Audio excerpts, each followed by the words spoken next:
factors. She wasn't If we supposed don't to be secure there the that early. logistics contract now, the Usually, I entire was the first Gwangju one in. project timeline The is at guy who risk. made the I coffee too understand the strong, urgency, who turned but on the rushing to office lights while the city was still gray and half asleep. But that morning, she was already at her desk, hair pinned up, sleeves rolled neatly to her elbows. Ms. Rao.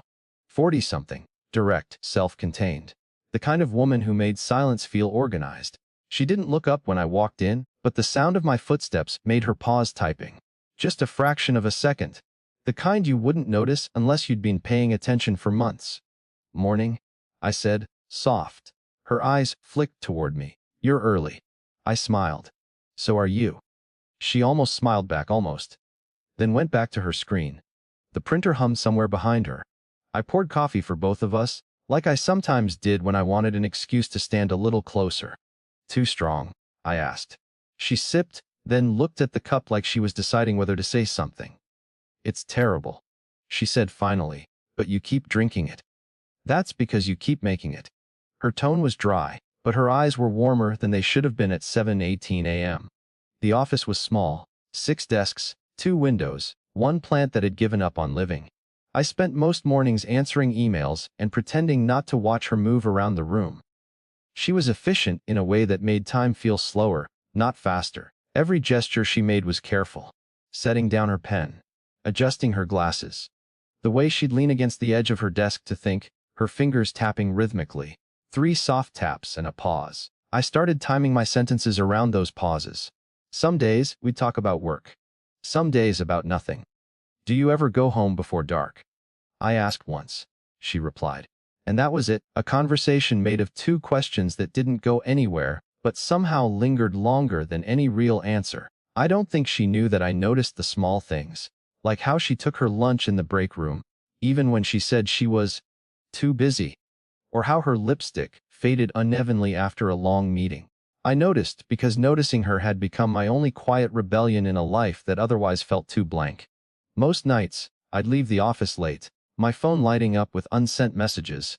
"You look tired today. You forgot your umbrella. You smiled when you read that email. Who was it from?" I never sent any of them. They just sat there, half thoughts waiting for courage that never arrived. One evening, it rained hard. The kind of rain that makes the city sound softer. I waited by the elevator, pretending to scroll through something important. She came out of her office, coat over her arm, hair a little loose from the day. "You're still here?" she asked. "Yeah, just finishing something." Her gaze flicked to my phone. "Finishing something or avoiding something?" I laughed quietly. "Maybe both." She looked at me, properly this time. The kind of look that makes you forget what you were supposed to say next. For a moment I thought she might say something else, something real, but she just nodded and pressed the elevator button. As the doors began to close, she said, almost too low to hear, "You'll ruin me, you know." Her voice had no edge, no irony, just a calm statement of fact. And before I could stop myself, I said the only thing that felt true. "Then let me ruin you." The doors shut.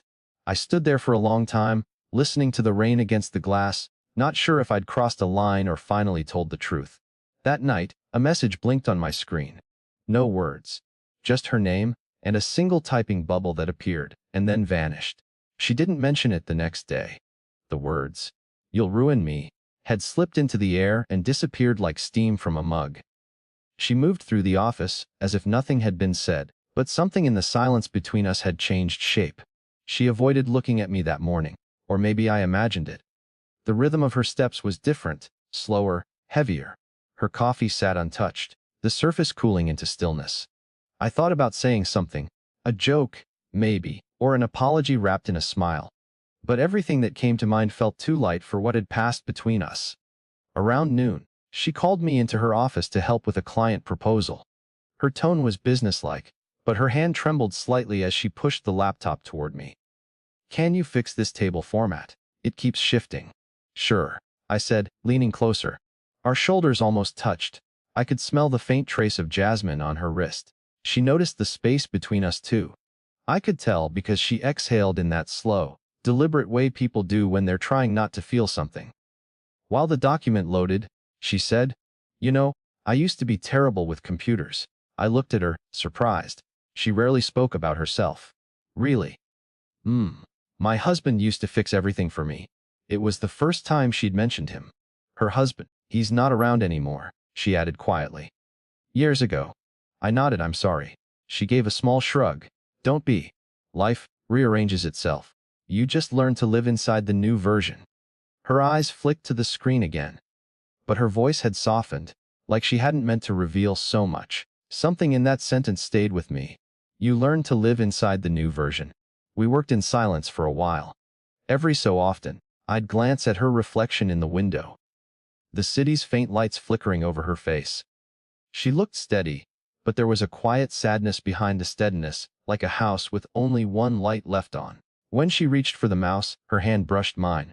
She didn't pull away immediately. Just that, a touch, light as a question, and then gone. Thank you, she said after a moment, her voice quieter now. You make things easier. Do I? You shouldn't, she said, and smiled faintly. That's the problem. We laughed, but the sound didn't reach our eyes. That evening, after everyone left, she stood by the window with a cup of tea, looking out at the rain again. I stayed a few steps behind, pretending to pack up. You should go, she said softly. I don't mind staying. I know. Her hand tightened slightly around the cup. I watched the steam rise and fade, the tea cooling as we stood there saying nothing. I don't know why that moment stayed with me. I thought later as I walked home, the streetlights blurring through the drizzle. Maybe, because it felt like someone finally saw me. The next morning, when I came in, there was a second mug beside the coffee machine. Hers. And one more thing she hadn't said, you can pour mine too. It started to feel different after that day. Not louder, just closer. The air between us carried things it didn't before: awareness, restraint, the sound of one of us always about to speak, but never quite starting. She began leaving her office door half open when I worked late. It didn't mean anything. Not really. But it made the distance feel negotiable.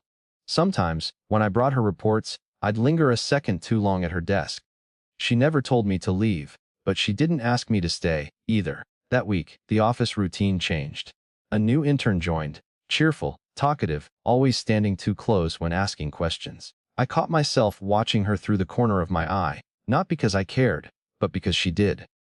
Miss Rao's tone sharpened slightly when she spoke to the intern. Not rude, just clipped.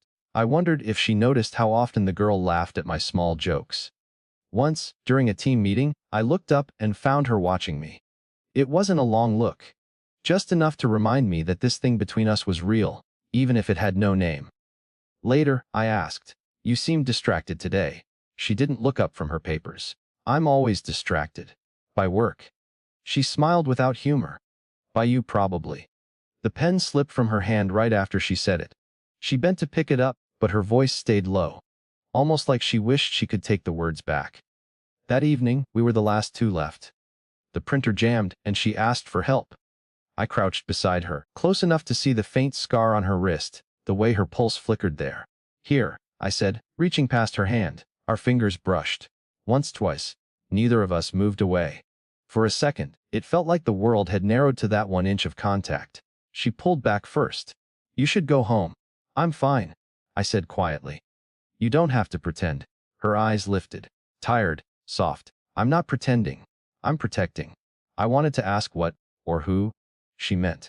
But the sound of footsteps in the hallway broke the silence. The intern's voice, cheerful. Good night. Miss Rao! Good night, sir. Ms. Rao straightened, adjusting her blouse as if reassembling herself. Good night, she called back, her tone light again. After the door clicked shut, we both stood there, caught between who we were supposed to be and what we'd almost become. I turned to leave, but she stopped me. Wait. Her voice was soft and certain. She reached out, fingertips brushing the sleeve of my shirt, then hesitated. Her hand hovered there. A small, trembling thing suspended in air. Before retreating. I shouldn't, she began.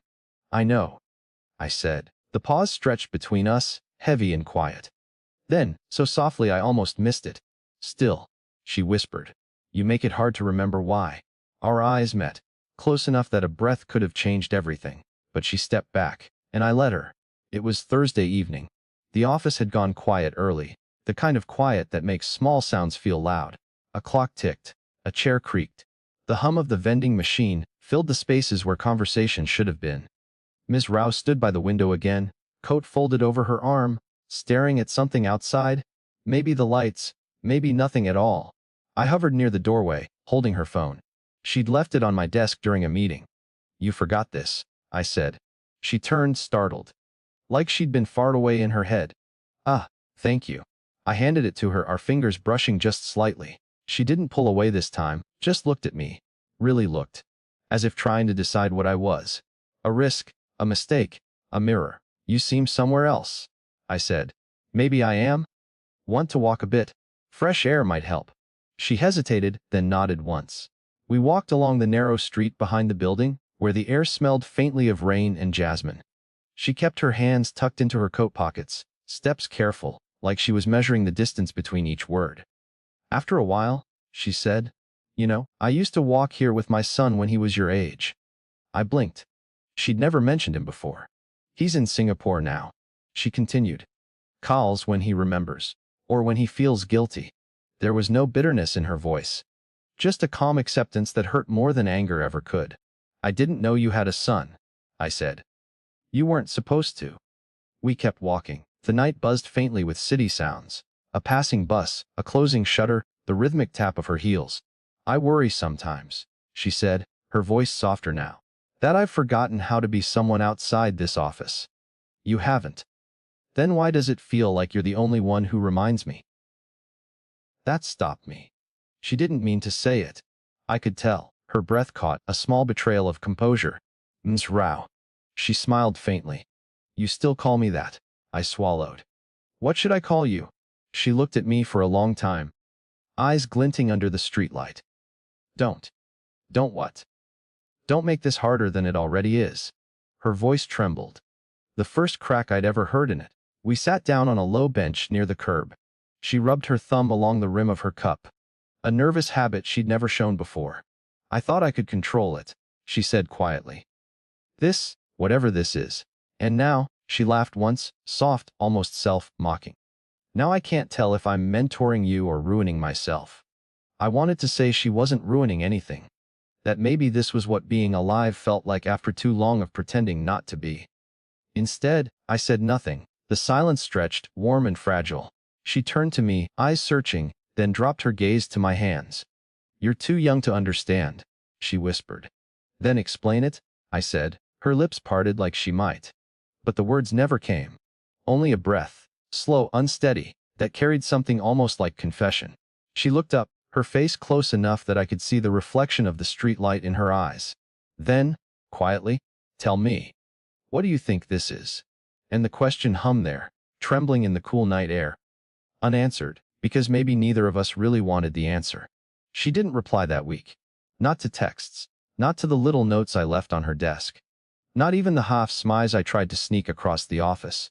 At first, I thought she was busy. Meetings, deadlines, life. But then I noticed the subtle changes. The way her coat stayed in the closet longer, the careful distance she kept when I passed her desk. The way she seemed to measure every word, every glance.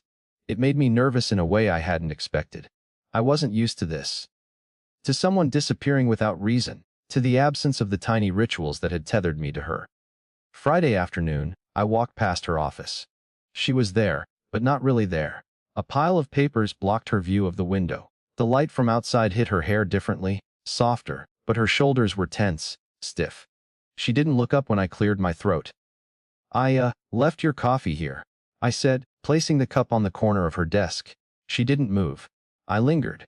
Her eyes flicked down briefly, barely acknowledging me, before returning to her screen. "I can help with the proposal," I asked. She shook her head without looking. "It's fine. I've got it."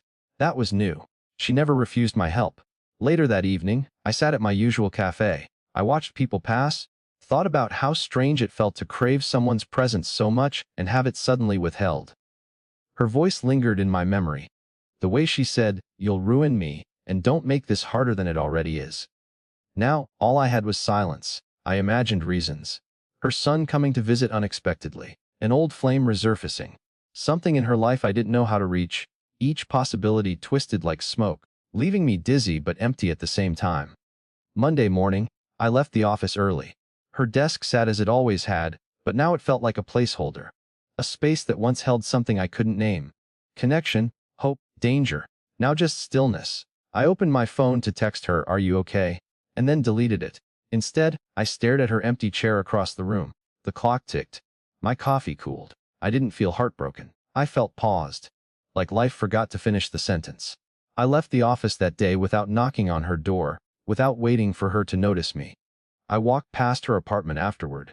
The lights off, curtains drawn, no answer to my hesitant knock. And in that quiet, suspended space, I realized something I hadn't allowed myself to admit: the tension between us didn't need resolution to exist. It only needed acknowledgement. The cup she always used for tea sat in the kitchen sink, waiting for her. The chair she sometimes leaned on leaned slightly forward, as if expecting someone who wasn't coming. And I walked past it all, the city stretching out before me, wondering if the pause would ever end, or if it had simply become part of the rhythm of my days. It was late again, but the office smelled faintly of lemon polish and rain. I found her in the kitchenette, standing in front of the sink, her coat draped over the chair. She wasn't expecting me. I hesitated. Usually, this was where I'd quietly retreat, leaving her to her rituals. But tonight, I stayed. "You left your mug in the sink," I said softly. She glanced at me, then down at the cup. "I forgot," she said, almost defensively. Then she looked up and softened, eyes catching mine in a way that made me pause. There was something fragile in her stance, in the tilt of her head, in the way she held the dish towel loosely. It wasn't a plea. It wasn't an invitation, but it carried the weight of months I couldn't ignore. I moved closer. Not aggressively, not with expectation, just close enough to share the small space. "You've been distant," I said. My voice trailed off. Not an accusation, just a statement. She nodded, took a slow breath. "I've needed to think," she admitted. Pause. Then, "I didn't want to hurt you. Or myself." I could see her hands fidgeting, fingers brushing the towel. I wanted to reach out, to steady her, but something held me back. I wasn't sure if I should say anything. I confessed. But I kept thinking about all those little moments. The coffee, the walks, the way you look at me when you think no one's watching. Her lips parted, like she might respond, but nothing came. Instead, she laughed softly. Short, quiet, self-conscious. "I never meant to." She stopped, sighed, looked down, looked at me, looked away again. We both paused. The hum of the fridge filled the silence. The rain outside made the windows blur. "I was afraid," she said finally. "Afraid of crossing a line I can't uncross. Afraid of losing control. Afraid that you'd regret." Her voice trailed, and the words didn't need to be finished. I stepped closer, careful, measured. "I don't regret noticing you. Or feeling this." She swallowed. Her gaze lingered on my hands, then lifted to meet mine. Quiet, calm. We didn't kiss. We didn't rush to hold each other. But something shifted. A recognition, a truce with our own hearts. "I can't promise the world," she whispered. "But I can try." I nodded. "That's enough." And for the first time in months, the tension between us loosened. She placed the mug down on the counter. I let my hand brush hers as I moved past. Nothing more than that touch. She smiled, small, real, human. "Okay," she said. "Okay," I echoed. And that was it. Quiet. Ordinary. But it carried everything we'd almost said, and all the restraint we'd almost broken. In that small kitchen, with the hum of appliances and the rain against the window, nothing dramatic happened. No declarations. No grand gestures. Just the understanding that we'd chosen to show up for each other. And that sometimes, that was enough. Months had passed. Not a dramatic montage of confessions or letters. Just mornings that felt slightly lighter, coffee that was no longer too bitter, and the subtle hum of a life being rebuilt in shared rhythms. She still arrived early. I still made the coffee. Black, like she liked it. And sometimes, when I brought her mug across the small office kitchen, she'd flick her eyes up and give me that faint, half, smile that said, "I notice you." We walked the same streets behind the building, though now there was no pretense of distraction. I'd wait while she tied her coat, and she'd wait while I adjusted my sleeves. We didn't need words to fill the pauses. The bench near the curb, the one where the rain had blurred our reflections months ago, became ours in quiet turns. I'd bring tea, she'd bring her notebook. We'd sit in companionable silence, watching the city flicker awake, the world carrying on without announcing itself to anyone. One evening, she left her phone on the counter again. I noticed. She noticed that I noticed. No words. Just a glance, a small tilt of the head, a shared acknowledgement of the subtle trust we'd built. I still sometimes caught her watching me. She pretended not to notice, but her hands twitched, or she adjusted the scarf at her neck. Tiny things that made my chest tighten, reminders that she had always been a little unpredictable, and I had always been willing to pay attention. We weren't perfect. There were evenings she went home to silence, and mornings I arrived before she did. But now the gaps didn't feel empty. They felt like space, room to breathe, to notice, to care without fear of rushing.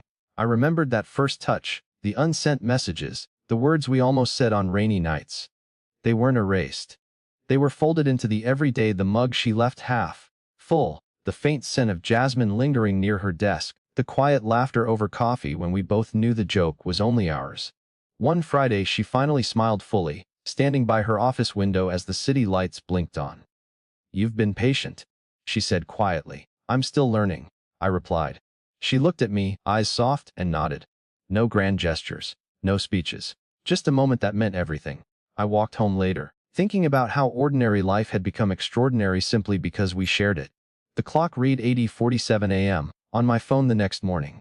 A silly thing, but I remembered the first time I'd noticed the exact minute she'd arrived.